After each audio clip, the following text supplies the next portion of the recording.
So let's begin. What is the state of Apple under Tim Cook?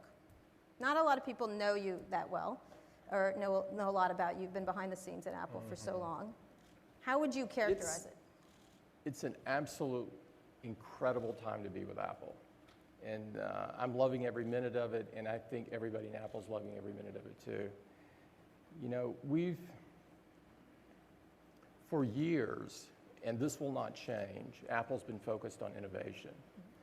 And never have I seen the things I can't talk about today. The juices are flowing. And we have some incredible things coming out. And of course, the company and what we're doing today, the company's very healthy. We've had a few decent quarters. iPhone's doing great. You know, we just finished the first half of our year, and there's 70 million plus people out there more that have iPhones now, which is fantastic. iPad has been unbelievable, really. I mean, you know, at least you guys have been around for a while. We've all been around for a while.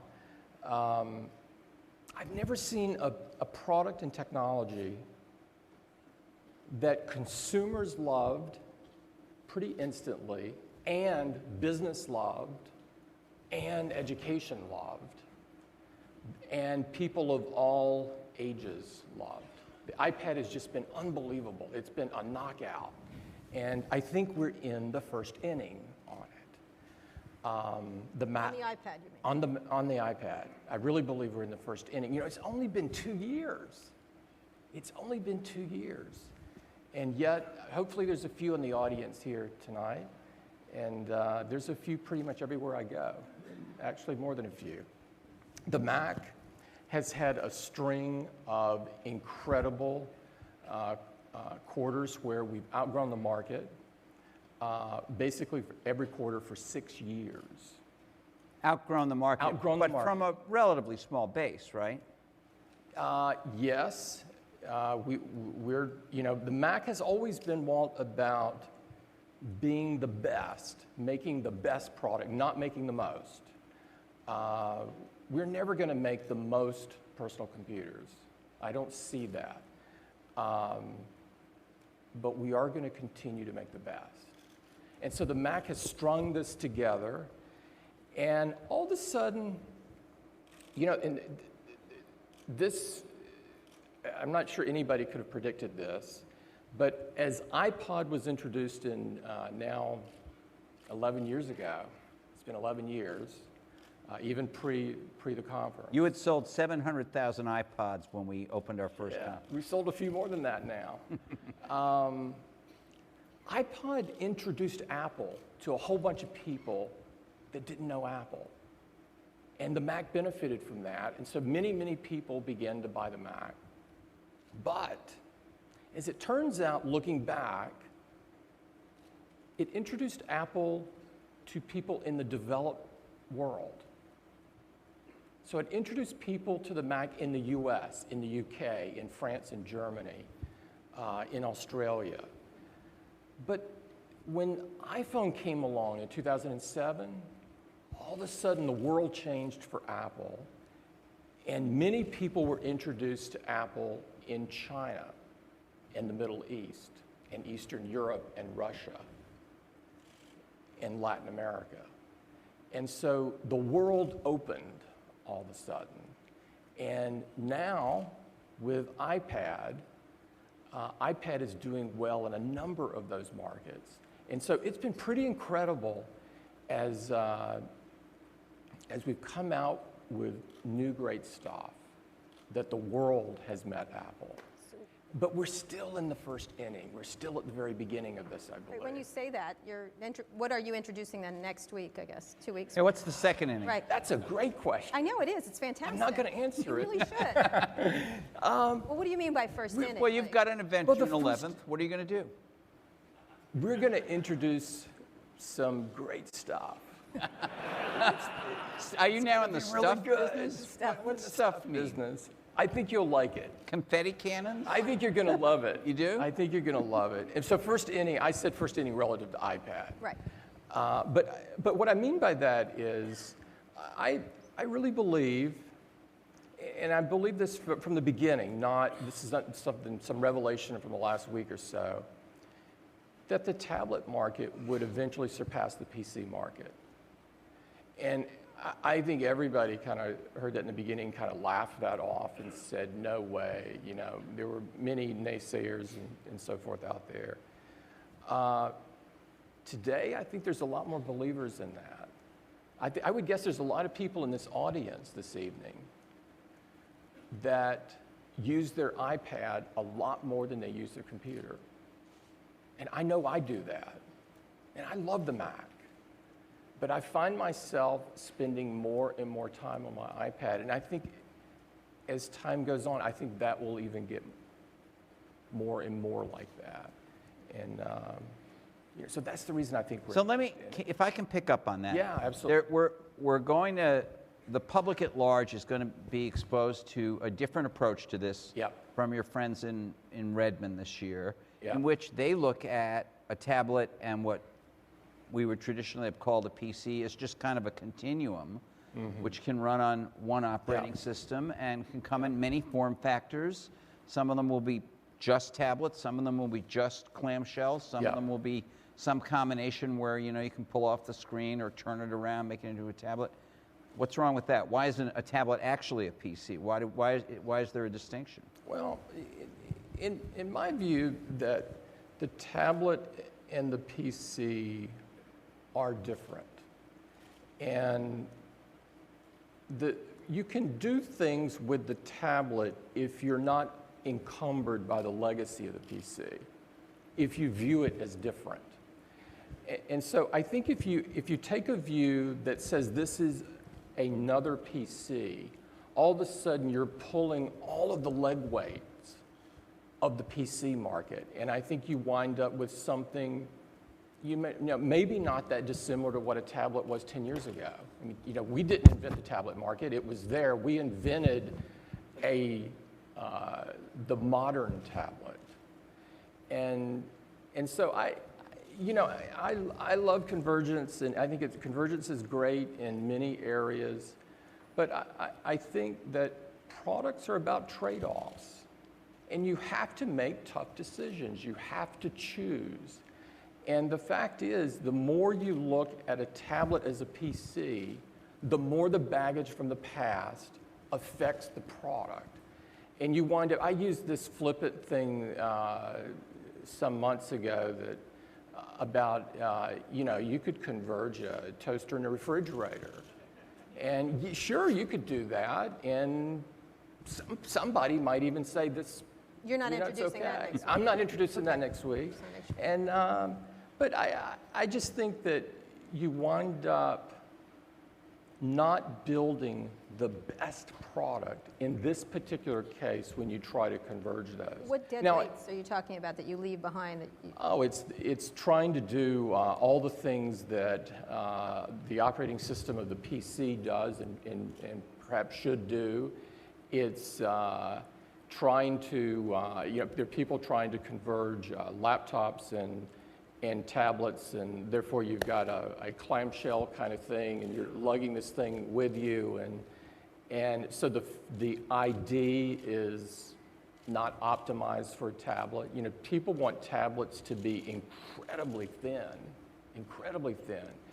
But if you look at it as a notebook, you're not going to come out of the design of the product and have it, be a kick-ass product that somebody says, wow, this is what I wanted. And so I'm not big on that, as you can probably tell. I think there are two different products. I agree that many people will select a tablet over a PC. And so, it will clearly cannibalize the PC. And so from that point of view, at a macro point of view, they're connected. But I think if you force them together, I think the PC is not as good as it can be. And I think the tablet is not as good as it can be. So we want to build the best products in the world, and I don't think in this case you do that by pushing the two together. I think what a lot of, just to switch gears for a second here, we love to talk about products and philosophy, and we'll keep at it, but one of the things that people are interested in is, obviously, Apple has undergone a tremendous change, a big loss with the death of Steve Jobs. You're the CEO. How is Apple different with you as the CEO so far? What did you learn from Steve as CEO, and how are you changing things? I learned a lot from Steve, and it was absolutely the saddest days of my life when he passed away. And maybe as much as you should see or predict that, I really didn't. And but at some point late last year, I sort of, somebody kind of shook me and said, it's time to get on. And so that sadness was replaced by this intense determination to continue the journey. And that's where it is today. So what did I learn from him? I learned we could be here all night, and probably all week, and maybe a month. I learned that focus is key, not just in your running a company, but in your personal life as well. That you can only do so many things great, and that you should cast aside everything else. In business, in the business that we're in, owning the key technology of a product is very important. Steve was always laser focused on that, and that's very much ingrained in all of us. Doing things great, not accepting good or very good, but only accepting the very best. That's embedded in Apple. Apple has a culture of excellence that is, I think, so unique and so special. I'm not going to witness or permit the change of it. He also taught me that the joy is in the journey, and which is a revelation for me. And I think he taught all of us that life is fragile, and that we're not guaranteed tomorrow, and so give it everything you got. Now, let me ask you. You said that you want permitted to change, but things do change. Right. What is different for you, Carol, though? Do you have? Yeah. I mean, you don't want to live in a museum, presumably, or? No. I don't believe in. I love museums, but I don't want to live in one. And Apple, another thing that Steve taught us all was to not focus on the past. Is to be future focused. If you've done something great or done something terrible in the past, get on with it and forget it and go on and create the next thing and the next thing. And so when I say that I'm not going to witness or permit the change, I'm talking about the thing that's most important in Apple, the culture of Apple. This is something that I think is so special and so unique, and is not something that people could replicate. If they could, I think everybody would be like this. Well, they try. They try, but you can't get a consultant report and replicate it. You can't just change your organization to look like Apple and all of a sudden have it. This is something that's in the DNA and the fabric of the company, and this I'm not going to change. Am I going to change anything? Of course. So can you give us some examples of how things have changed, or what you might change? The thing, Steve told me when he called me to his home to talk about being the CEO, and then subsequently the discussions we had, he told me, he said, I witnessed what happened at Disney when Walt passed away. And he said that people would go to meetings and conference rooms and so forth, and they would all sit around and talk about what would Walt have done? How would he view this? What decision would Walt make? And he looked at me with those intense eyes that only he had, and he told me to never do that, to never ask what he would do, just do what's right. And so I'm doing that. And so does that mean that something will be different? Of course. But he was the best person in the world about doing this. He would flip on something so fast that you would forget that he was the person that was taking the 180 polar position on it the day before. I mean, Give me an example. He did that here on the fantastic at stage. that. He did that here on the stage many times. But it was an art. And you would never know that he thought the opposite. We actually have videotape, but go ahead. So you've got proof. I saw it daily. And this is a gift because things do change. And it takes courage to change and courage to say, I'm now wrong. Maybe I was right before, but maybe not. Maybe I was never right. It takes courage to do that, and I think he had that. So the stories that that are trickling out about, I don't know, things are a little more relaxed, or you've introduced this policy or that policy. I mean, is there some deliberate? Oh, I've read some of this. I don't read a lot of it. The philanthropic. Oh, yes. I mean, my belief, Walt, on philanthropy is the Kennedys used to say this, and I believe it strongly in my heart. To whom much is given, much is expected. And I do believe this. It's embedded in me.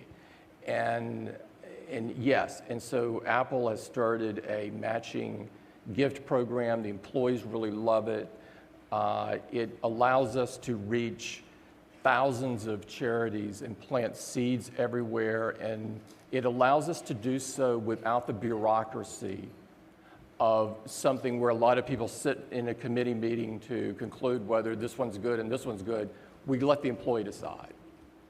And so we've done that. And yes, we participate in some other things. And I think we can do even more. And so we're looking at some things, and we'll talk about them when we're ready. And so maybe that's a change. Although Steve clearly knew about the matching gift thing. And he was alive then, and he was for it. And so, do I feel really strongly about it? Yes, I do. I think it's impossible to say what he would have done or not have done. The dividend thing, some people have talked about this. I think we did the right thing by, we'll do it later in the year, of starting dividends and doing some share buybacks. And the truth is the company's been very successful. The cash in the company has built up. And when we think about the things we want to do, and we're going to continue to invest like crazy in R&D. We're going to continue to build out stores. We're going to continue to do things I'm not going to talk about. We're going to continue to build up the infrastructure. What's the budget of those things? But we've got some money left over. We have a little bit left over, and we should share it. No, I've actually heard you're a lot less secretive, actually. A lot less secret. That you're not going to... No, I tell you what. Here's the way I view the secretive thing. I was hoping you'd be fooled by that question. I'm not fooled at all. Okay. I'm not easily fooled, hopefully. We're going to double down on secrecy on products. Wow. We're going to double down. I'm very serious. I'm very serious. I want to double down on this. However, there's going to be other things that we do that we're going to be the most transparent company in the world on. Like what? Like when social change. Like when supplier responsibility on what we're doing for the environment. We're going to be the most transparent because we think that transparency is so important in these areas, and that if we are, other people will copy what we're doing. And in this area, I want people to copy us. What do you There's mean some by other areas I don't want them to copy. I get it. But this one I do. What do you mean by social change, the first one of those you mentioned? I'm thinking about all the work we're doing in manufacturing with our suppliers. Would you assess that you have been transparent in the past, or how would you assess what's gone on before? In the past, we did an annual report, and that was our method of transparency. And did we do more than others? I think most people would look at that and say yes. Our actions were clearly much more, but our communication was once per year. It was an annual thing. Now, we're putting out monthly reports. We want everyone to know what we're doing, and we hope that people copy. Is that I enough? hope they Is do. that enough in China? Assess the China situation, because you have many critics. You have many criticisms, not just fictional ones, but you have ones that are very valid criticism of what went on in China. How would you assess what you're changing to what the manufacturing practices there? Why isn't there an Apple factory in China, run by Apple, done by Apple? Well, there's a lot of questions in there, so let me try to take those one by one a little bit. Why don't we do it? We decided over a decade ago that there were things that we could do better than anyone else, and those things we wanted to do ourselves. And then we looked at other things and said, you know, somebody else can do those better than we can or as good as we can, and we shouldn't put our effort into those. Manufacturing was one of those. The operational expertise and the engineering around it and the whole supply chain management stuff is all, Apple is doing all of that. But manufacturing itself, we looked at it and said, you know, somebody else can do this as good as we can. And is that still true? I think you it's just still true. finished saying things do change, right? I think it's still true. I think, but in terms of how are the factories doing?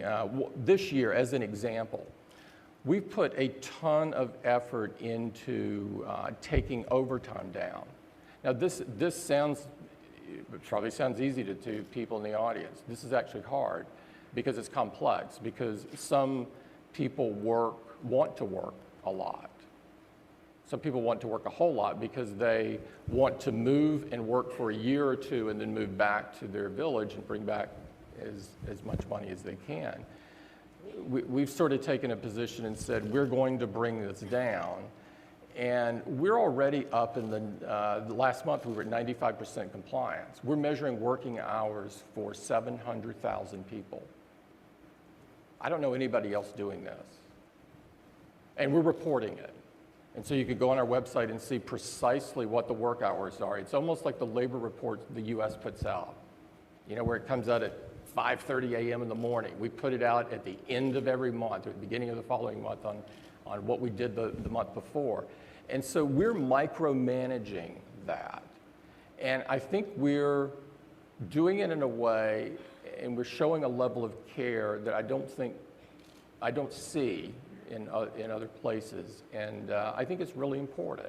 And so this is an area where I think we're advanced, and I hope people rip us off blindly. So, but let me just pursue this for a second. There's been a lot of attention just in the last month or so to the revival of manufacturing in the United States. Yep. Wall Street Journal today had a piece about wages in the United States being, you know, relatively attractive for manufacturers, productivity being high. You used to have factories, and you used to have at least one factory I can recall in the U.S., I think in Colorado somewhere. Do you ever see the possibility? I mean, you're a huge company. I would say you're certainly the most influential company in tech, and maybe the most or one of the most in any industry. And you're an operations expert. Yep. Things do change. There is some manufacturing revival in the U.S. Will there be an Apple product ever made again in the United States? I want there to be. You what? I want there to be. You want there to be? I want there to be. And we've already, this is not well known, but the engine for the iPhone and the iPad are built in the U.S. In Austin? Not just for the U.S., but for the world. In Austin? In Austin. Yeah. The glass on your iPhone is made in a plant in Kentucky. Not just for the U.S., but for other markets outside the U.S. as well. And so I think there are things that can be done in the U.S., not just for the U.S. market, but can be exported for the world. Now, people focus, there's a intense focus on the final assembly, because that's the part that most people look at it and say, oh, that, it's an iPhone. They don't think about all of the parts underneath that are where the significant value of the bill of material is. And so on the assembly piece, could that be done in the U.S.? I hope so one day. The truth is, the tool and die maker skill in the U.S. began to go down in the late 60s, early 70s. And how many tool and die makers do you know in the U.S. now? I could call a meeting around the United States and say, would every tool and die maker come to this room tonight? We wouldn't fill the room. In China, you would need several cities to fill with tool and die makers. And so there has to be sort of a fundamental change in the education system, et cetera, to bring back some of this. But there are things that we can do, and that's what we're working on doing. The semiconductor industry is fantastic in the United States. We should do more semiconductors in the United States. The Corning deal with glass in Kentucky. Yeah. This is fantastic. And so we will do as many of these as we can do, and you can bet that we will use the whole of our influence to do it. So will it ever say on the back of an Apple product, designed in California, assembled in the United States? It may. It may. And even though it doesn't say that today, you could put down there, several parts are from the United States. Of course, we're not I can't put anything down there. You can put it down there. That could be your signature, like a lot of words. There you go. Simplicity. Yeah. I'm sure we'd come up with a better way of saying it, but it is important. And now, I do want to point out something, though, and I think this is so very important, is that if you look at developers, the word, I loved your D1 to D10 thing in the beginning of this. If you think back at D1, D2, D3, probably all the way to 5 or 6, how many people knew what a mobile app was? Well, there were a few. I mean, on the Trio, but it wasn't BlackBerry. sort of coming out of people's mouths. Yeah. Now it's in the mainstream. And now in the US, there are hundreds of thousands of people developing apps. And so this whole segment of the economy didn't exist just a few years ago, or it was nascent. Now, incredible innovation is going on in mobile apps. As a matter of fact, from an app point of view, if you looked at innovation on the PC, we were talking about this earlier, you're hard-pressed to come up with very many companies that are innovating like crazy on applications in the PC. I feel that we are, and there are some others, but the list is small in reality. You could hold a meeting in here of every PC developer, and you wouldn't have very many people there. But if you said, let's have a meeting, a convention of mobile apps for everyone in the US that's doing mobile apps, you'd need several football stadiums. And it's incredible. It's so big. It's big enough to be in the Bureau of Labor Statistics. So in that vein, why have a PC? Why should Apple be a PC company? Well, because I don't see the tablet replacing the need for all PCs or all Macs. I mean, so I don't mean to imply that at all. I hope I haven't done that. Is what I see is that the tablet, for some people, takes over what their PC was about for them.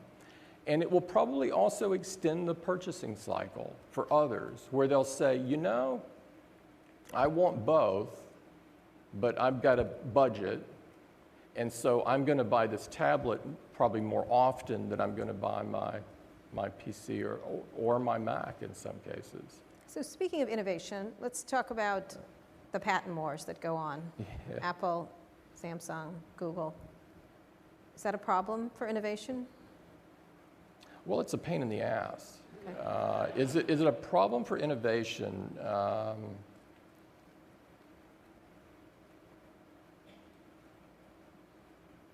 think it's, from our point of view, it's important that Apple not be the developer for the world. We can't take all of our energy and all of our care and finish the painting and have someone else put their name on it. We can't have that. And so, you know, the worst thing in the world that can happen to you if you're an engineer and you've given your life to something is for someone to rip it off and put their name on it. And so what we want to accomplish is we just want people to invent their own stuff. And we don't want to be the developer for the world. But there are people accusing you of ripping them off. Oh, I'm sure right? there are people accusing us of everything. No, come on. I mean, you know this. This is all over the world in every court. It's not just like you're suing other people are suing you. Oh, of course. Yes. And when you look at those, the vast majority of those are on standards essential patents. And this is an area where the patent system is broken today. You know, standards essential patent carries with it a responsibility by the person who owns the patent to license it in a fair and reasonable and non-discriminatory So what's one example of a standard, just in case there aren't, everybody isn't Except a patent for lawyer. Nathan. Nathan understands. It's something that And Nathan knows, but I mean, let me just make it simple. It's something fundamental to connecting to the 3G network. okay. You know, where there's no way you could design a product without whatever this is. And so the issue with the system, as I see it, relative to this, there are other issues, and I'm sure you'll get into those later in the conference, but the issue is that this is an economic argument. It's not there should be no one should be able to get an injunction off a standards essential patent because the owner of the patent has the responsibility to license it on a fair, reasonable, and non-discriminatory manner. And so when somebody comes to you and tries to, get some obscene level of money from you for this, they're in essence telling you they're not going to license it because they want to go try to get an injunction and use the court system to do that. And in my view, use it in a way that it wasn't intended. So just so I get this straight, are you saying, and I want to put words in your mouth, that's why I'm asking. You're saying that when you sue somebody, it's because you finished the painting and they're ripping you off. I've never sued anyone. And when people are suing you, it's because they're trying to get more money than they should get under the way standard essential patents are understood. And nobody else feels they've done a painting that you've ripped off. Well, there's a lot of stuff in that. I can't tell you how people feel. I don't like people talking about how I feel, and I don't represent how other people feel. What I'm saying, Walt, is that Apple has not sued anyone over standards essential patents that we own because we view that it's fundamentally wrong to do that. This was never the intention of a standards essential patent. The intention was that some payment be made. Yeah. And you can always argue about the payment, and there has to be a forum for resolving those disputes. But the problem in this industry is if you add up what everybody says the standards essential patents are worth, no one else could be in the phone business. Competition would be locked out. And so it's kind of gotten crazy. This is one issue. And so there's some of this that is maddening. It's a waste. It's a time suck. However, does it stop innovation? It's not going to stop us from innovating, no. But it's overhead. It's overhead that I wish didn't exist. And if we can find a way to settle this, then... But you just had settlement talks with... I read that in the paper, but I can't talk about it. You can't talk about it at all? No, the magistrate asked us not to talk about it. So. The magistrate? No, this is D. We're like exempt from the magistrate. He is the magistrate. I'm sorry, he didn't tell me that. So let me get him on my... In that vein, how do you like Google's painting? pretty? Tacky? What? I love Apple's painting. Okay. I know love that. Apple's painting. We know. And Google's painting. You can talk about RIM's painting a little bit, but mostly I'm interested in Google's I don't want to talk about other companies.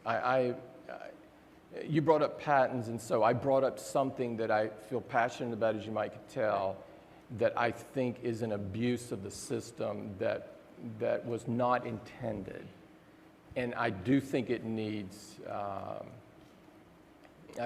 fixed, and I'm hoping that some of the regulators and so forth will charge at this and begin to fix it. Well, then how do you look at the competitive landscape in the smartphone market? Where is it moving? Because you all dominated influence and money making in that area. I wouldn't say we dominated. I think we have the best phone.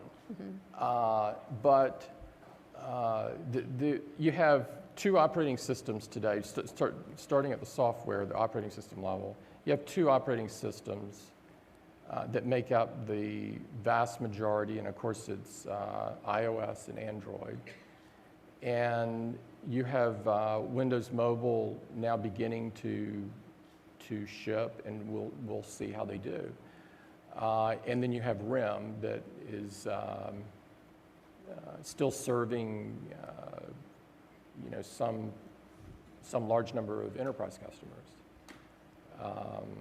But the momentum right now are in the first two. And so will that change? I think that anything can change because I think we're in the early, the smartphone revolution is still in the early stages. You know, when you really back up and look at this, this market's a billion unit market in 3 years from now. In a few years after that, I'm not sure you'll see very many phones in the world that aren't smartphones. So the opportunity here is huge, and there can clearly be changes along the way. So along those lines, Yeah. one thing that's happening on the Android side of the equation at a lot of the OEMs, and I've talked to a lot of them about this, and some talked about it publicly, is they're looking to make fewer models. There are lots of models of Android phones. I think some people... I wonder where they got that idea. I wonder where they got that idea. They're looking to focus, okay? Yeah. And so they have yet to have, even given the Samsung Galaxy S2, which was probably the best, I don't know for sure, but I think was the best-selling, particularly if you group them all the Galaxies together, they were the best-selling Android smartphone. Mm-hmm. They really haven't had a phone that's a single model that's a hit like the iPhone has been a hit. On the other hand, you've had this hit phone, and you do have a platform, but you've only had this one new phone at a time policy. I know that you sell last year's model for $99, and the year before that's model for $0, so I understand there's 3 iPhones in the market, but at any one time there's only been one new iPhone. That's not the way you did it with the iPod. That's not the way you did it with the Mac. Why don't you have more than one iPhone, and why don't you have more than one iPad, and is there any chance you might? Well, our North Star is to make the best product. And so we're not, our objective isn't to make this design for this kind of price point or make this design for this arbitrary schedule or line up, other things or have X number of phones. It's to build the best. And so that doesn't preclude, there's not a policy. You use the word policy, Walt. There's not a policy or a commandment that thou shalt have one or whatever. There's we have an overriding belief of making the best. And so if we find that we can do more, great. Do we have to? I think one of our advantages, quite frankly, is that we're not fragmented. People that, if you look at when we introduce a new OS, iOS 5. It's amazing the percentage of our install base that's on the latest OS. That's not the case with Android. Right.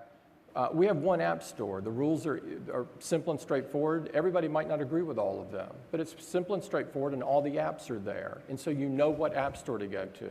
This is not the case.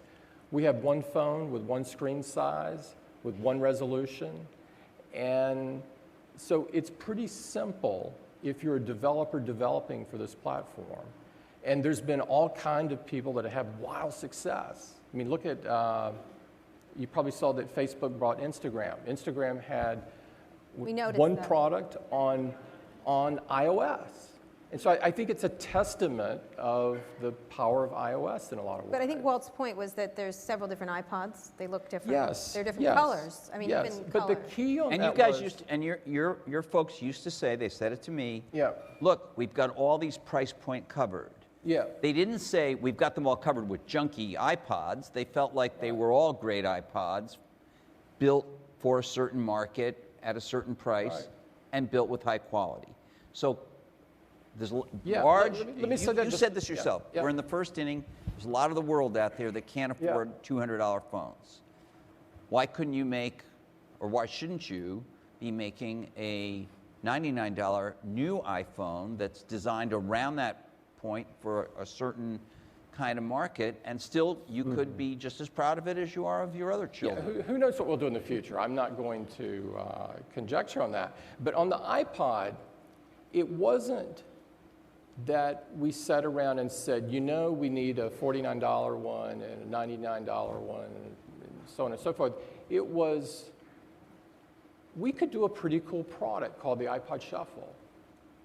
And it got better and better over time, smaller and smaller, and now you can just clip it on, and you know, I wear it every day for working out. And so each of the products were great products, and the result of that, one of the results, it didn't start as the objective, but one of the results were we could have different price points. And so whenever, like the Mac, like the iPod, whenever we can do some fantastic products and they yield different price points, then we're all for that. We don't have a religion to not sell anything below X. Sure, but I think Walt's point is there someone in that room going, couldn't we make a cool, smaller iPhone? Couldn't we make a cool iPhone with a bigger screen? Is that happening? Couldn't we make a 7-inch tablet or an 8-inch tablet? I'm going to have to invite you guys to our meetings. Okay, all right. We're accepted. We'll be there. So let's talk a little bit about, speaking of new products you're not going to discuss in any way, which is highly disappointing to me right now. But and highly surprising. Yes, I know. TV. Steve talked a lot in his last appearance here about wanting to change television, quite adamantly. Was very passionate about it, about the entertainment industry. The iPad's become an entertainment consumption device for a lot of people. How are you looking to change television from what he was talking about initially? Well, you know, we've, very uncharacteristic of us, we've stayed in the Apple TV product business, and we've continued. Our latest iteration of that just shipped 60 days ago or so. And we're not a hobby kind of company, as you know. Our tendency is to do very few things, put all of our wood behind a few arrows, and if something creeps in and isn't a big success, we get it out of the way and move on and put our energies on something else. Apple TV, though, you can see what we've done, and we've stuck in this. Now, it's not a fifth leg of the stool. It's not of the same market size of a phone business or the Mac business or the music business or the tablet business. It's not like that. But you know, last year we sold about a little less than 3 million Apple TVs, 2.8 million. This year, just in the first 6 months of our year, we've sold 2.7. And so we've kind of almost equaled last year. And of course, that was helped by bringing the Apple TV up to 1080p and supporting movies in the cloud and some other things. And, you know, it's a key part of the ecosystem. And so this is an area of intense interest for us. Many of us, the TV that we do watch is almost exclusively on it. That's what my TV watching is. All of my movies, everything is coming through Apple TV. And so the customer sat with that product is incredible. You know, it's off the charts. And so we're going to keep pulling this string and see where it takes us. I think most people, maybe not all, but I think many people would say this is an area in their life that they're not really pleased with. You know, they may not be pleased with many things about it, with the whole TV experience. And so it's an interesting area, so we'll have to see what we do. But so right now, our contribution is Apple TV, and right I feel now, really good about it. But there's an interesting question about, I mean, there's been, you know this, we shouldn't be coy about it. There's been a ton written about you doing a television set, which sounds like a crystal radio when you say television set. But I mean, you know, the whole box with the big panel in it and the whole thing. Because frankly, if you forget about the Apple TV or some other set-top box you have connected, that device has a user interface that looks nothing like what you would think was a good user interface, and there's a lot of other issues with it. Do you think, if we could talk hypothetically, because I know you're not going to tell me, or I'll ask, are you making a television? An entire television? You were right, I'm not going to tell you. All right, so let's be hypothetical for a minute. Were you to be making a television? As you think about improving the television experience, because you just said you're thinking about that, can it be done with a box and leave the kind of big panel and everything to other people and just really build a lot of smarts and software and other things into a box and not build the whole thing? Here's the way, Walt, we would look at that is, whether it's you or anyone. we would look not just at this area, but other areas and ask, can we control the key technology? Can we make a significant contribution far beyond what others have done in this area? Can we make a product that we all want? Because we think we're reasonably good proxies for others. And so those are all the things that we would ask about any new product category. It's the ones we ask about products within families that we've already announced. And so this is sort of how we think about it and how we look at it. So is what Apple TV today good enough, something that pleases you, since you use it? Well, I love the product. But I think Apple TV is more of something that you keep pulling the string to see where it Because takes right now, to be honest, I mean, I used mine a lot. You don't have a lot of content on there. You could have a lot more content on Apple TV. Well, we have lots of movies. Netflix customers love it. I know exactly what's on there, Tim. Yeah. I've reviewed it. I've reviewed every Yeah. version. I own it. And there's not a lot of content on there compared to some other people's boxes. That's just true. I mean, you know, there's a limited number of channels that you've done deals with on there. You're also not... Movies there's, I don't know, 16,000, 17,000 movies on there. It's incredible. That's good. He wants all of them. That's good.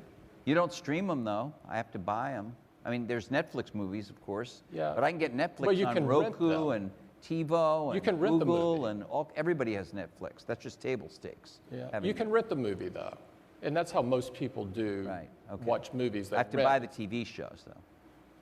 You do If I have want to buy Game the of TV Thrones show. from last season, You I do have to buy it. the TV show.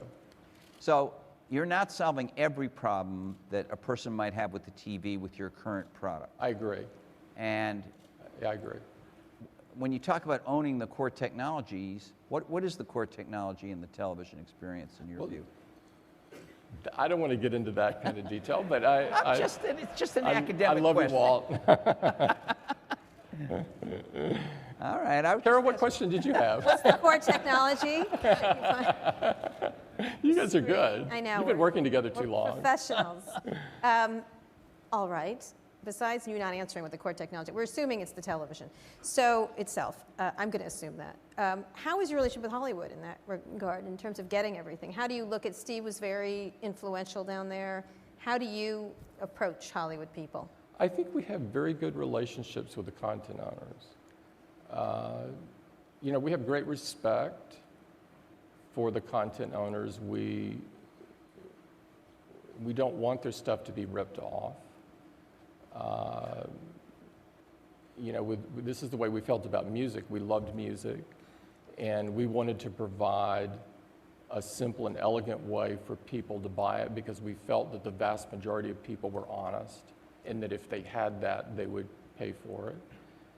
And a whole generation was, growing up at the time that thought it should just be free. And if that continued, you wouldn't have any artists anymore. If that happens to the movie business, we won't have any great movies anymore. And that's not good for any of us. Nobody really wants that. So you think the relationship is good? And so I think it's good. I think that they view us positively because we do care. I mean, these guys have been buying Macs forever. Still, most movies are edited on a Mac. And so these are longtime Apple customers that were with Apple before iPod, before iPhone, before iPad. And so there is a level of trust in those relationships. Now, and I think, Steve brought us even closer because he also owned a content business for a while. And that thinking and that way of looking at it, I think, greatly helped us. What would be their complaint about you? I mean, even though if they personally like your... It's probably better, Kara, to ask them. I'm going to tomorrow night, Ari Emanuel. I'm sure he has a lot to say. I think you should ask him. Not paying them enough? What would you say you probably hear from them? I don't think you're going to hear that. I don't know. I've met with several of them recently, and there were great conversations because they were talking about what more we could do together instead of, there's some issue or whatever. And so I'm interested to hear what you hear. Are you working on some kind of content service that I could use in my living room other than the one, I mean, obviously you have iTunes, it's very famous, but... New Tunes. New Tunes? New iTunes, use that. new Please service. feel free. What question did you have, Kara? Are you Every working? time you say that, we assume it's yes, Right, yeah. by the way. Okay, I got to come up with something else. Since he's not going to answer that one, would you do a thing like Google's doing with YouTube and start funding original programming and things like? Would you see Apple ever doing that? We got a series of good ones like this. Yeah, I don't think Apple has to own a content business. We haven't had an issue, for the most part, in getting content. And so, you look at songs, and we have 30 million songs. I think virtually every song out there is... 30 million? 30 million songs. We have double-digit thousand movies. We have over 100,000 TV episodes. Those get a little more difficult as you get out into countries because they have separate ownership within each country. But for the most part, getting content isn't an issue.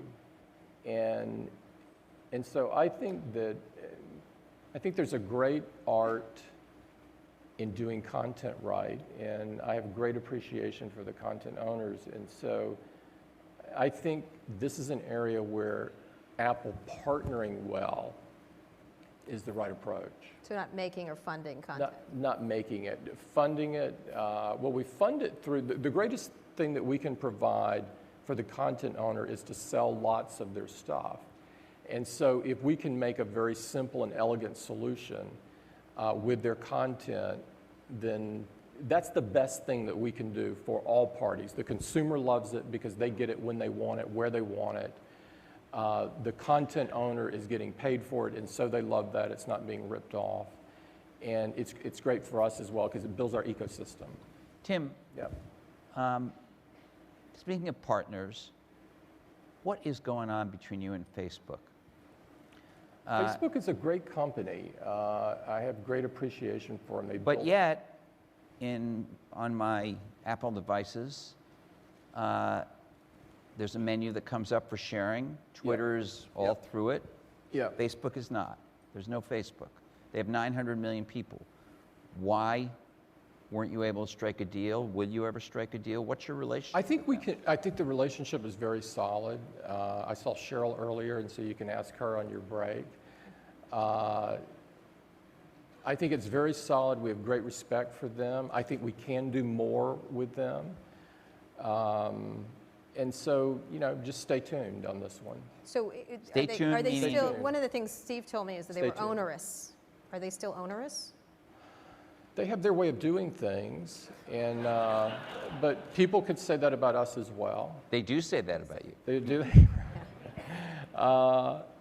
And so, but because you have a point of view doesn't mean you can't work with other people. And as a matter of fact, I think in many cases I've found over the years that two people that have strong points of view can appreciate each other even more, and their relationship is much longer lasting. Aren't you kind of must-haves for each other in a lot of ways, given I think, the competitive for us,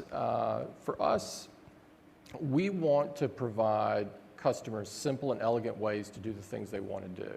And Facebook has millions, hundreds of millions of customers. And so anybody that has an iPhone or an iPad, we want them to have the best experience with Facebook on those platforms.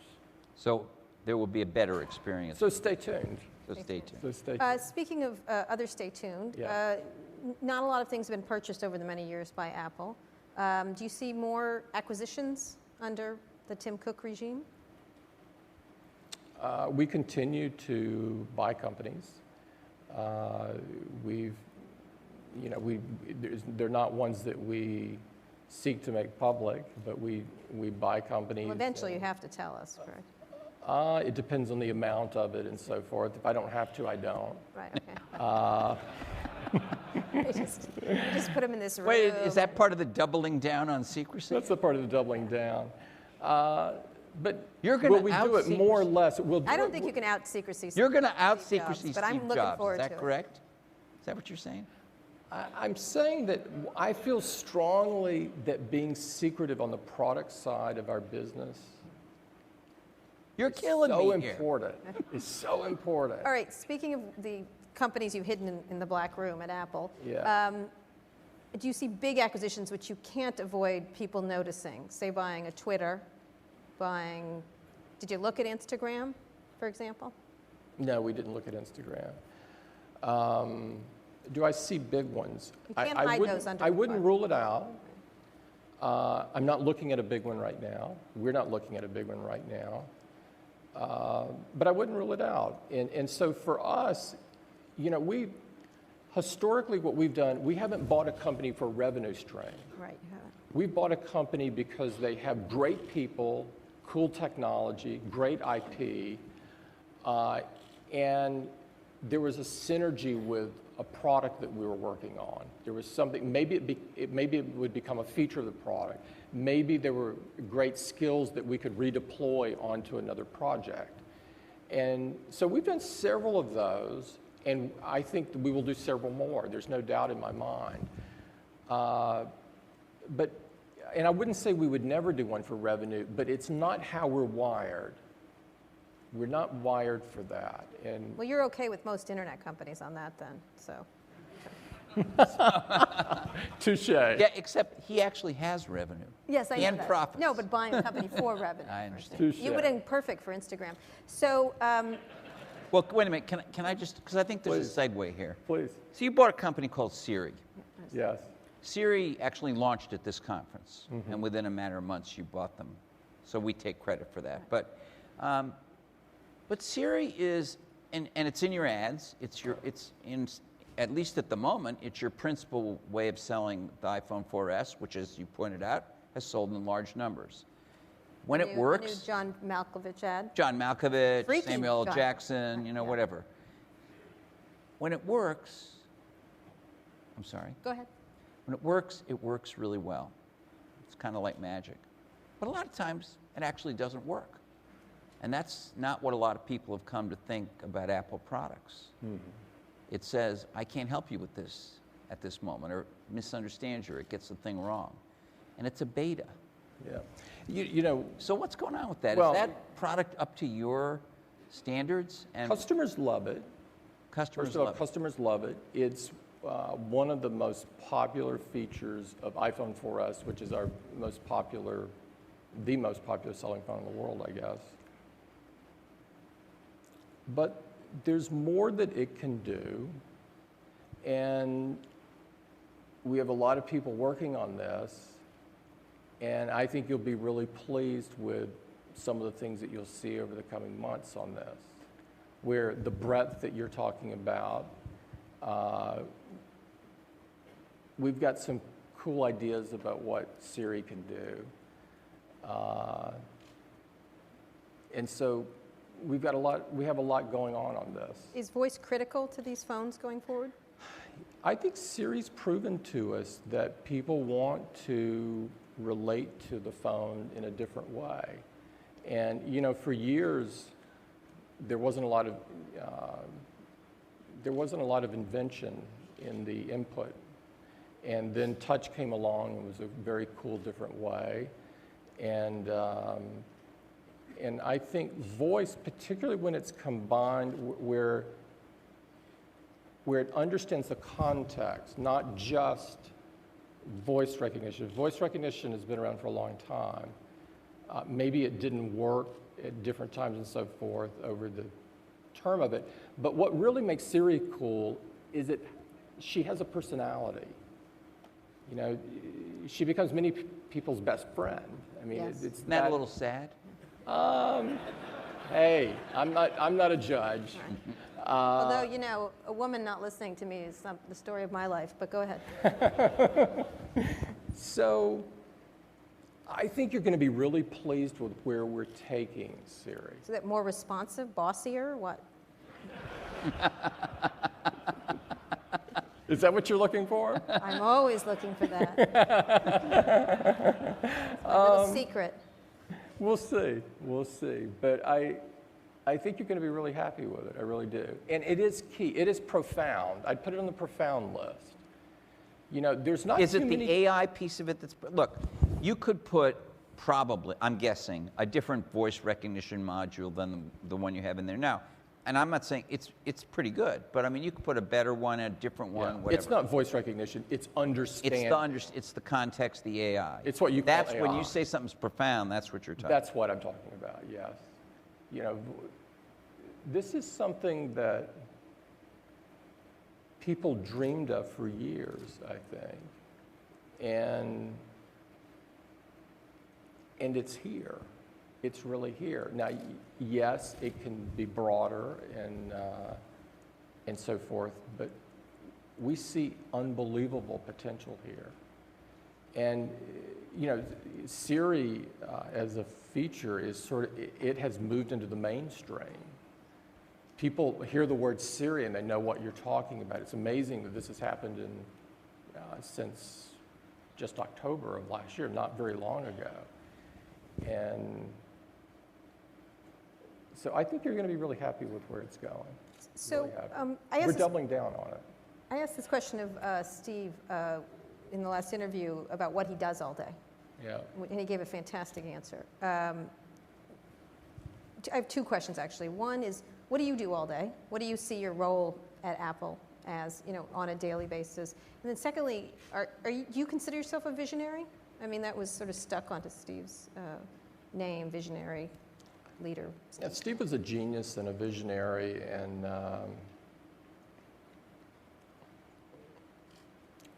I've never really viewed that my role was to replace him. I think he's an irreplaceable person. That Steve was an original, and I don't think there's another one of those being made. And so I've never really viewed or felt the weight of trying to be Steve. It's not who I am, and it's not my goal in life. I am who I am, and I'm focused on that, and being a great CEO of Apple. And it's incredible every day to work with what I consider to be the smartest and most innovative people on earth. And so I spend my day working with those people on many different things, some things we didn't talk about that you wanted to talk about maybe, and many things that go with running a company of Apple's size and in all the geographies that we're in and so forth. And I love every minute of it. It's an incredible place to be. It gives me, it is my oxygen. So that's how strongly I feel about it. Can I just add one question please. to that? And then, I don't know where the clocks are. I know our clocks aren't on. Our clocks I'm are- watching the clock. You need to make like secret clocks or Yeah. something. But We could have set an alarm on the iPhone. Well, they are we could have, yes. We have gotten the toaster refrigerator out of them, which I consider a coup. That is a scoop. Who's the curator these days at Apple? On what topic? Well, generally on products. I mean, the understanding was that The Steve curator was an editor or a curator of a lot of these ideas or products. We have a privilege because if I look around the executive team, many of the people are the people I've been working with for double-digit years. And we all know each other really well and have great respect for one another and work together well. The curator role moves as it's always moved. It has always moved. It's always It was a myth that he did it all. He never did it all. I think if he were sitting here, he would tell you that no one person could do it all. Okay. He said that a gazillion times. Yeah. And, I mean, look at what we're doing. That's not possible. You could have an S on your chest and a cape on your back and not be able to do everything. And so he brought in great people to the company and set a standard for who they brought in. And that built an incredible company. His legacy will be leaving that foundation. His spirit will always be in the DNA of the company. And so I wouldn't get overly focused on who does what piece. With the company doing all the things that we're doing, there's a lot of key people, and there has always been a lot of key people. So what is your, last question, and then we'll get to the Yeah. audience. What's your goal? Become a $1 trillion company? No. Be very, I very don't. secretive? Create your own CIA, AIA? I just want to build great products. I want to build great products.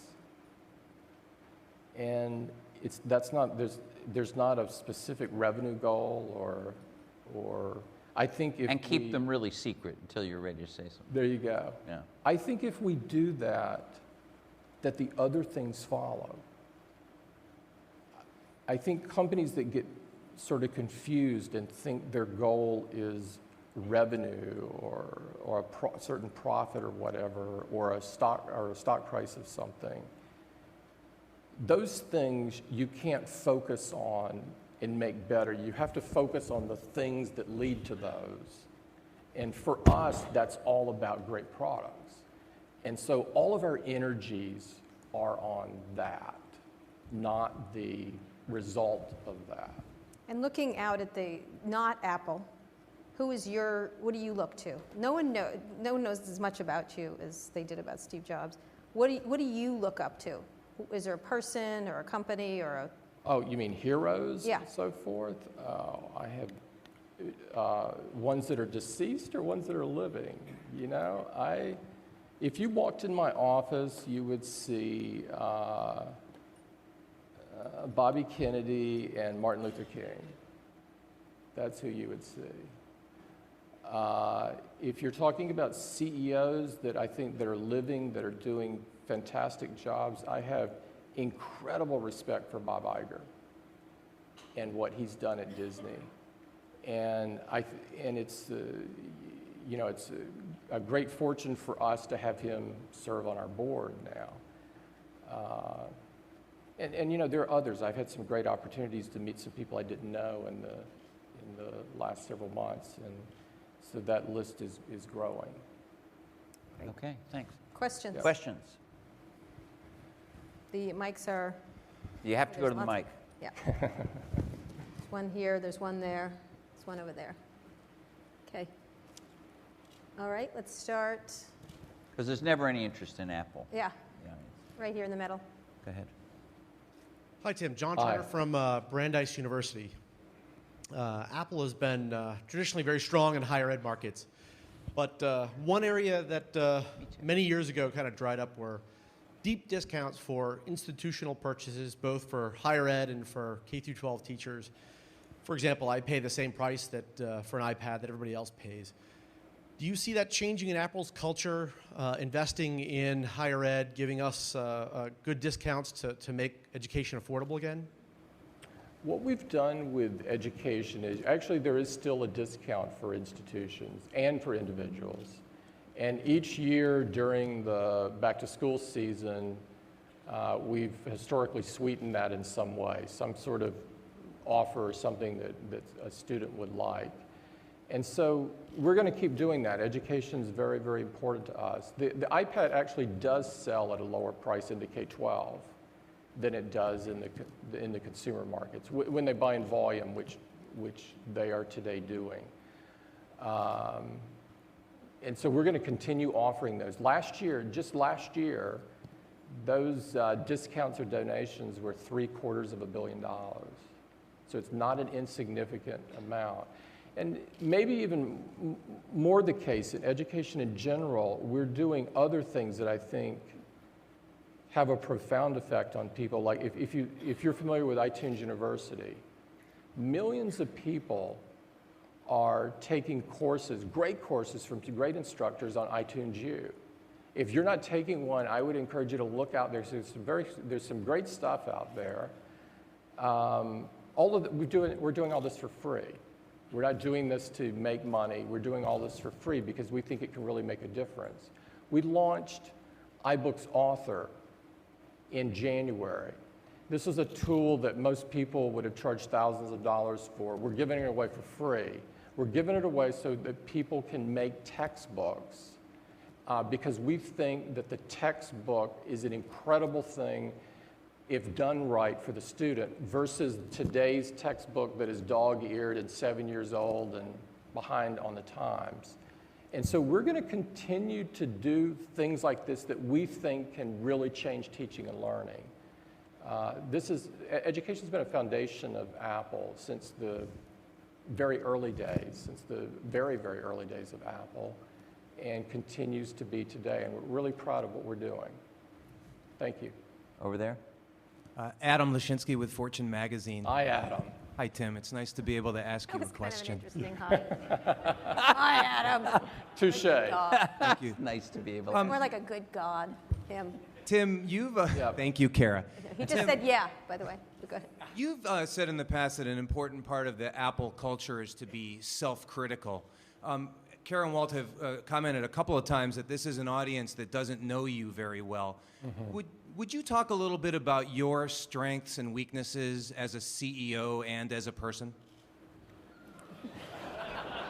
And then Adam's going to reciprocate. Is that, that's, Oh, Walt, I'd be happy to do that.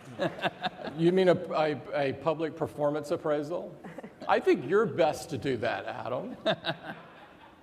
I think you're the best to do that. I'll leave that to go you. for it. Go for it. Well, No, we got it. You got it. we got You it, got your Adam. point. No, I think you should do it. I think you should do it. All right. I'll leave that for you. There was a lot of attention on what specific things that Steve paid attention to. For example, he was very involved in marketing and design as CEO. He was less involved with supply chain management because that was your expertise. Are you as involved in marketing and design as Steve was? No, not. It depends on what period of time you're talking about, probably. But Steve spent virtually all of his time on those two things. And of course, toward the end, he was spending less time on all of those. But no, I would say that I'm spending time in many areas, not exclusively those two. Okay. And he's not going to run himself down. There you go. Hi, Tim. Dan Hi. Palmer with ReadWrite and SplatF. I have a question. You control a lot of the products and services you offer, but one of them that you don't, which everything from your Retina display graphics to HD video to Siri uses more and more of, is bandwidth. And I was wondering, is that something, you know, as the very few companies that control all the bandwidth seek to kind of figure out new ways to make more money off of that, charge people more for it, is that something you think that you need to either have an ownership stake in, more control than you currently have, or is it even regulated fairly right now? Yeah, a lot of questions in that. Let me try to answer the heart of it. Do I think we need to own a carrier or the pipe? No, I don't think we need to do that. If you look at Apple's business, the vast majority of our business now is outside the U.S. And so owning something just in the U.S. would not have great value in the total worldwide, our worldwide footprint. Plus, I really think the guys that have it know a lot more than we do about this.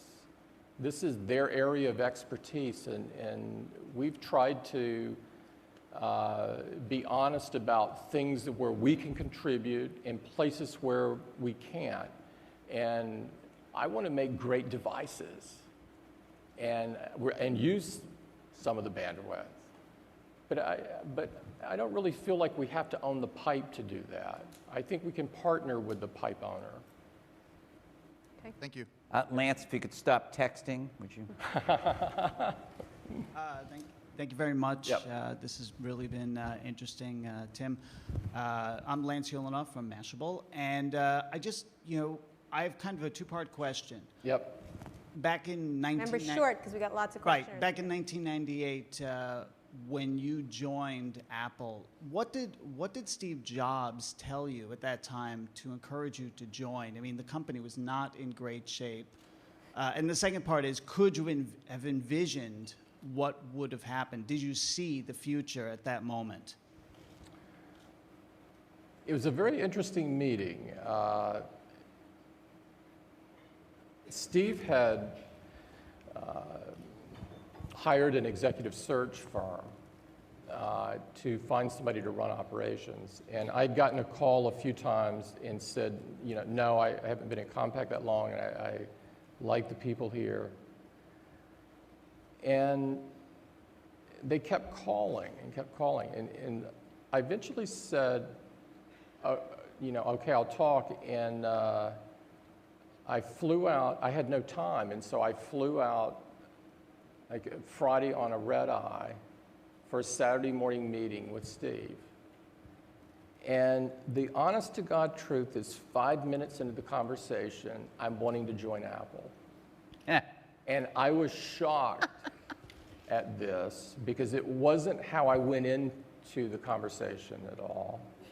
And why did I want to do it? He painted a story, a strategy, that he was taking Apple deep into consumer at a time when I knew that other people were doing the exact opposite. And I've never thought following the herd was a good strategy. You know, you're destined to be average at best doing that. And so I saw brilliance in that. And he told me a little bit about what would later be named the iMac. And I saw brilliance in that. And I saw someone that was unaffected by money. And that's always impressed me with people that have it, when they're unaffected by it. And so those three things, I thought, I'm going to throw caution to the wind and do this. And I went back and resigned immediately. And now, did I see the iPhone and the iPad and the iPod? No. What I saw was Apple was the only technology company that I knew of, including the one I was working at and had worked at, where if a customer got angry with the company, they would yell and yell loudly, but they would continue to buy. At Compaq, if people got angry at Compaq, they would just buy from Dell. At Dell, if they got angry at Dell, they would just buy at that time from IBM. And so people were moving freely to and fro, but an Apple customer was a unique breed. And there was this emotion that is so, you just don't see it in technology in general. You could see it and feel it in Apple customers. And so I knew that was different, and when I looked at the balance sheet of the company, I thought I could add something and participate in turning around what I thought was a great American company. And so that's the real story there. That's a great answer. I think we have. Okay. Stuart? Hi, Tim. Stuart Alsop. I'm confused by the way you name products, and I'd love to understand the backstory on how you went from an iPad to an iPad 2 to an iPad, or even from an iPhone 3 to a 4 to a 4S. Maybe you could just talk about how you go about naming products, and I'd particularly love to know about the iPad. It's a good question. A lot of people ask me that about iPad. If you look back at iPod, we had an iPod and we changed it a few times and we kept calling it iPod. And then when we announced a different iPod, we called it iPod Mini. And we changed that a few times, and we changed it massively. We called it iPod Nano. The Shuffle came out, we called it iPod Shuffle, and the next iterations of it, although they were starkly different than the first one, if you're familiar with what the first one looked like, we called that iPod Shuffle, and we kept calling it iPod Shuffle. And so with iPad we looked at, and the Mac, by the way, is the same way. If you look at the first MacBook Pro and you look at how MacBook Pro has changed over the time period, and the same thing for MacBook Air, and actually iMac is like that too. Think of the first iMac, and today we're shipping an iMac. And so you can do it either way is the real story. You know, you can stick with the name, and people generally love that, or you can put a number at the end of it which denotes the generation or whatever. And if you keep the same ID, like in the case of the 4S, we kept the 4, but put an S on there to denote a difference. And that S, some people would say, oh, that stands for Siri, and some people might say that stands for speed. What does it stand for? We were thinking about Siri when we did it, but on 3GS, we were thinking about speed. If you remember the iPhone 3G and So which one? iPhone 3GS, And so it's kind of what we want it to be. Right. Ah. And so, So my wait, only is there point is there an iPhone 5? the new iPad was not a, I love it. The new iPad love was the name? not a shocking new Now he's way tripling down. of naming from an Apple point of view. It goes back to what we've actually done the most, the way we do the Mac and the way we've done iPod. And so it probably was talked about in a way that seemed like it was a more shocking change than it was. It really wasn't a change. They just do it over drinks. That's So my all the iPads are just going to be iPad. I love it. I love it. It's The the Q. iPad Mini is just going to be No, an it's iPad. going to be the Q. It's going to be for quick or something. Who had the else. next question? All right, Quintessence. Go ahead. over here. Hi, Warren Lee with Canaan Partners. Thanks for joining us today. So you've been at Apple for many years now, and when Steve Jobs took medical leave of absence, you became the head of the company. I'm kind of curious now that you've been CEO for a few months now, what's the biggest surprise or challenge that you've encountered now that Steve Jobs is no longer with the company? You know, from being there for 14 years, it's not like I was walking into an unfamiliar place or working with unfamiliar people. These were people I knew well and a culture that I love, and so all of the things that maybe a CEO coming in to a new company would see. No, I didn't have any of those challenges. So what shocking thing occurred to me? The very first one was I'm named CEO and I start getting thousands of emails per day. Thousands. And the privilege of this is most of them are from customers. And they talk to you as if you're sitting in their living room because they have an intimate relationship with the company. It's something I would guess is very different for Apple versus others. And so that was a little bit of a surprise. I was getting hundreds, but this went up by a huge multiple. And that's kind of continued. Today I view it as a privilege.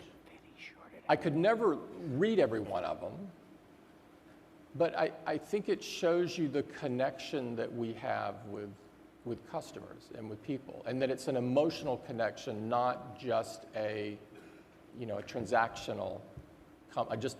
Apple's just not a company that somebody buys something from, and so that's one thing I'll throw out.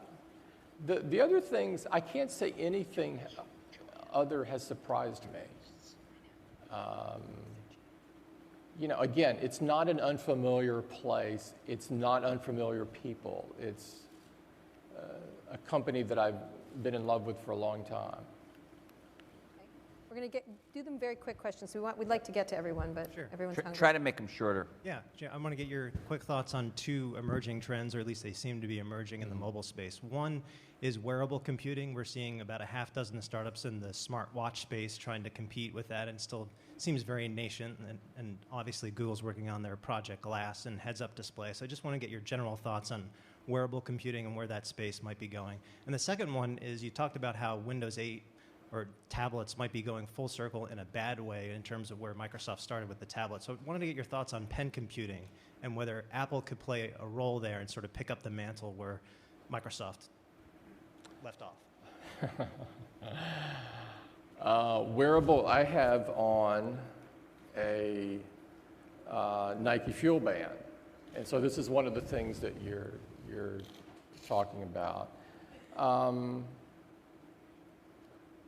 I think there's some cool things that can be done. And I think it's an interesting area. And the question is, can it change someone's behavior for something like this? There's other companies doing, things like this too. And I think the book hasn't been written on that yet. If it's just a cool thing to know, it will fade. But if it can really drive someone to act differently, to behave differently, then I think it can be pretty cool. And so I think the verdict is out, and it'll largely be determined by how much innovation is in that area. I think there are some good companies working on this, and so I think it'll be interesting. Microsoft? And computing in general. Yeah. I sort of like what we're doing right now, and other things that we might be looking at that I think more fit into areas where we can make significant contributions. Thanks for your question. Josh? Hey, Josh Topolsky from The Verge. Hi, Tim. Hi. So I want to ask about something you didn't really touch on at all, but you're definitely in. You've sort of fallen into being a big player in the gaming space. If I'm not mistaken, most of the revenue generated in the App Store is from gaming and entertainment, right? I mean, you probably know those numbers off the top of your head. Gaming is a huge category on the App Store. So you introduced mirroring. You can mirror to it. Apple TV. You can play a game on your TV. But you certainly don't own or even participate in the living room gaming experience in any significant way. It depends on whether you call the living room a console experience. Well, on the TV. Yeah. So my question is, you have this big gaming, you're in the gaming space now, right? Yeah, but yes. Nintendo, Microsoft, and Sony own the TV gaming space, and they're building on that, right? They're building these entertainment products, like Microsoft has all of these things you can do on your TV now. You guys only have the Apple TV and Netflix. Is gaming in your future? Do you see that as something you want to go deeper into? Well, I sort of view it a little differently than you do, I think. I view that we're in gaming now in a fairly big way. One of the prime reasons people buy an iPod Touch is gaming. I mean, some people buy it for music as well, but a lot of people buy it for gaming. And, you know, I realize that's not the big screen that you're talking about, but gaming has kind of evolved a bit, and you actually have more people playing games on portable devices than you do on the big screen TV now. And so where we might go in the future, you know, we'll see.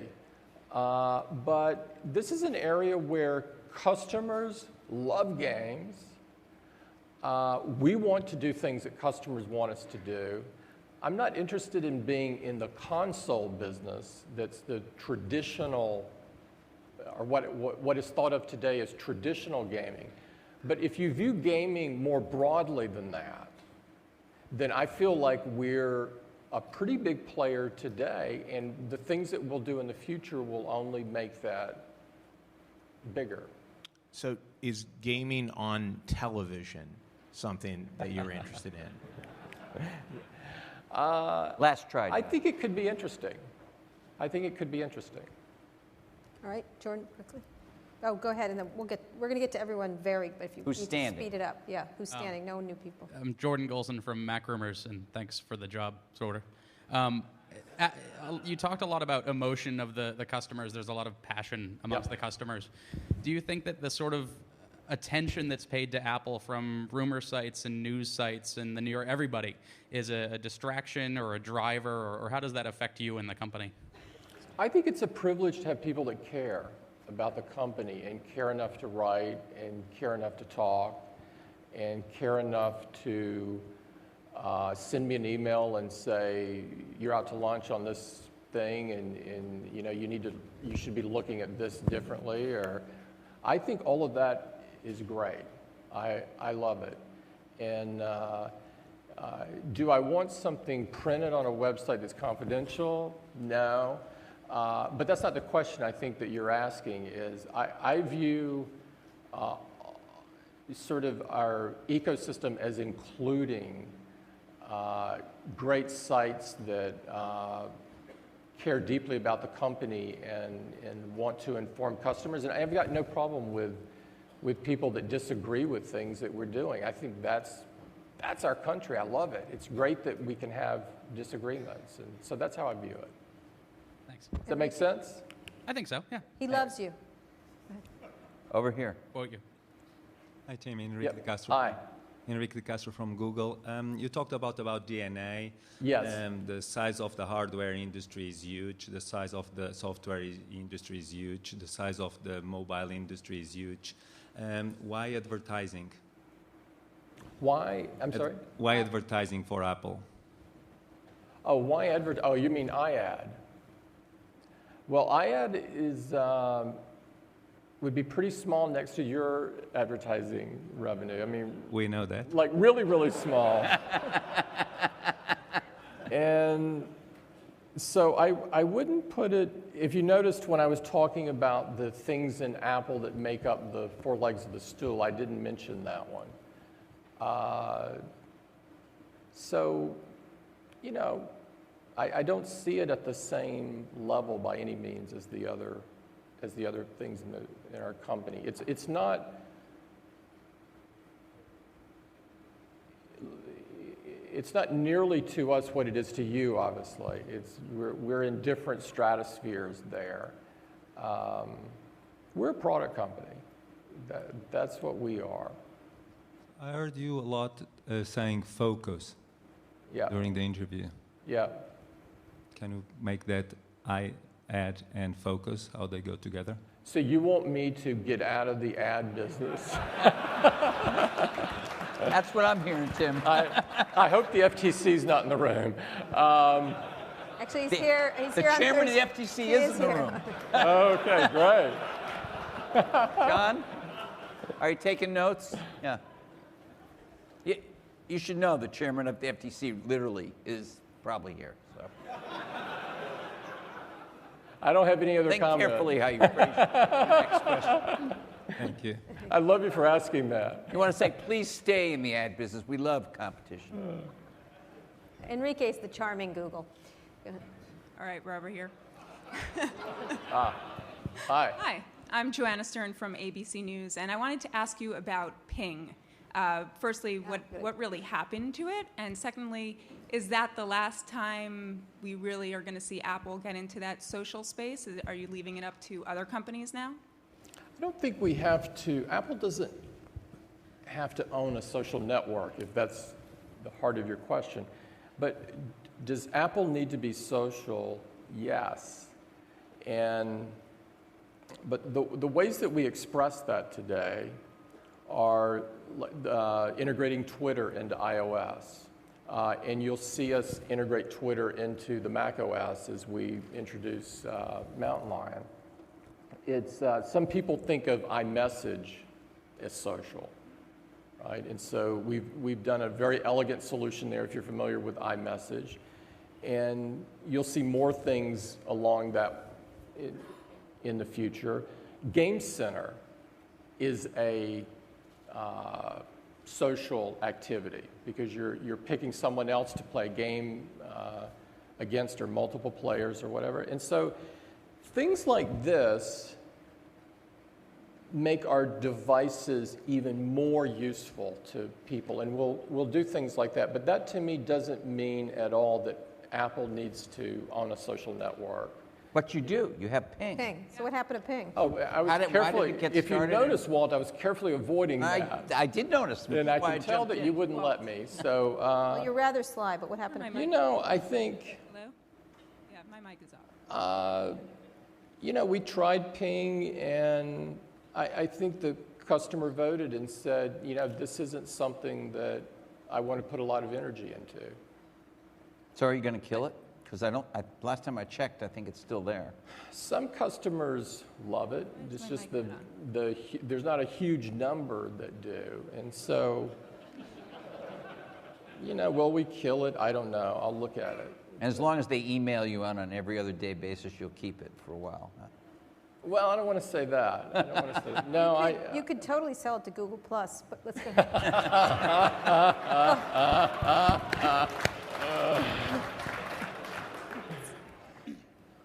How you doing, Tim? Nick Bilton from the New York Times. My question actually isn't for you. It's for Walt and Kara. Okay.